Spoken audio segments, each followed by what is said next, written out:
Yeah, look, absolutely. I mean, as you said, I feel like if he does Russia and Ukraine, surely you've got to give this man the Nobel Peace Prize. He's done one.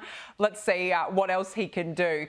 Now, this is quite fascinating. Donald Trump has vowed to immediately force all homeless people out of Washington, D.C. to an undisclosed place far away. He's taken to Truth Social, posting, quote, "I'm going to make our capital safer and more beautiful than it ever was before. We want our capital back." Look, John, I'm very curious to know how he plans to do this. He's also spoken not just of the homeless, but also of criminals. I mean, he's spoken about criminals for many, many months now. But will it be easier said than done, in your view, to actually move the homeless out of Washington, D.C.? Danica, it can be done. Washington, D.C. has been a disgrace for a long time. It's got the fourth highest murder rate of any American city. There are thousands of homeless people. If you go around American cities, there are some where you're stepping over homeless people on the street. There are others where there are no homeless people in sight. We don't have to have this plague all over our urban areas. And that's a matter of local law enforcement. So Trump is going to do a press conference tomorrow. He'll announce more specific plans. The mayor of D.C., Muriel Bowser, says she's going to cooperate in Trump's efforts here. So I'm hopeful that he's going to be able to clean up Washington, D.C. and make it a capital that the American people can be proud of. Yeah, look, fair enough, and good on him for trying to do something about it. We'll be watching that closely. Now, Bernie Sanders has slammed former Vice President Kamala Harris's 2024 presidential campaign, accusing it of being heavily influenced by wealthy people. Gee, who would have thought? Here's what he had to say. One of the reasons, in my view, that Kamala Harris lost this election is she had too many billionaires telling her not to speak up for the working class of this country. Well, no, I don't think that's, I like Kamala, she's a friend of mine, but her core consultants, were heavily influenced by very wealthy people. John, I think Bernie Sanders is absolutely spot on. She had all these wealthy mouthpieces. Remember the actors like George Clooney, singer Beyonce. None of these people represented middle America.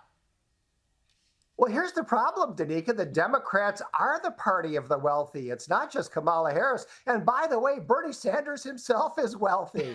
the best demographic the voters have, that the Democrats have in terms of voting, is people with incomes over $200,000 a year. They're always denouncing billionaires, but the reality is that most billionaires who are at all active in politics are on the side of the Democrats.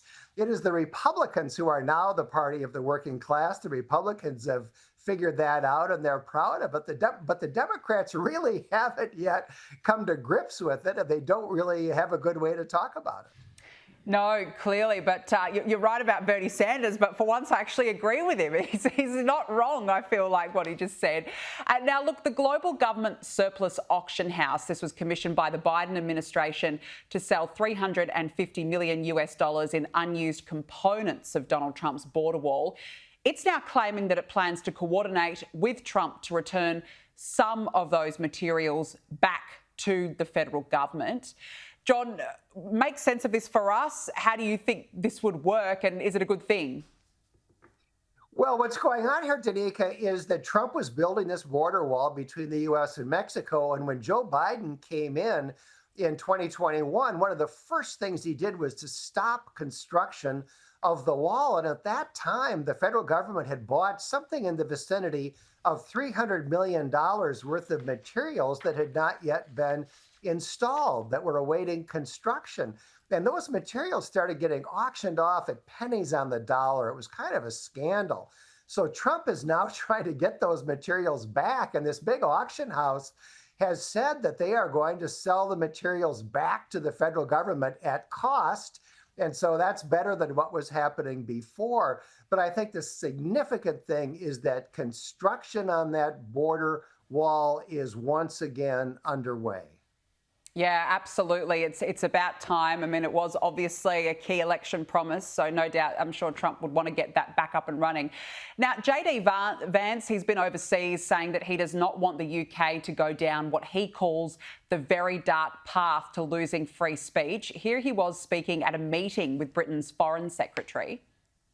Well, I'd say I've raised concerns about free speech in the United States of America. I think the entire collective West, the transatlantic relationship, our NATO allies, certainly the United States under the Biden administration, got a little too comfortable with censoring rather than engaging with a diverse array of opinions. John, is he right? Well, he is right, Danica. He's being kind of diplomatic there, honestly. He's talked about this before. The reality is that the United Kingdom and a number of other European countries embarked on immigration policies that turned out to be disastrous, and people don't like them. And in the UK in particular, instead of facing up to the fact that these policies have failed and trying to do something about it, the government instead is trying to suppress criticism from people that don't like what's happened. And so in the UK now you can have your doorbell rung and it's a couple of police officers who don't like something that you tweeted. And we've had a number of people in the UK actually imprisoned for saying things that clearly would be constitutionally protected speech here in the United States. And so there is a real issue of free speech. I think it's true across a good part of Europe, and it certainly is true in the United Kingdom. Yeah, I think the UK is absolutely stuffed right now.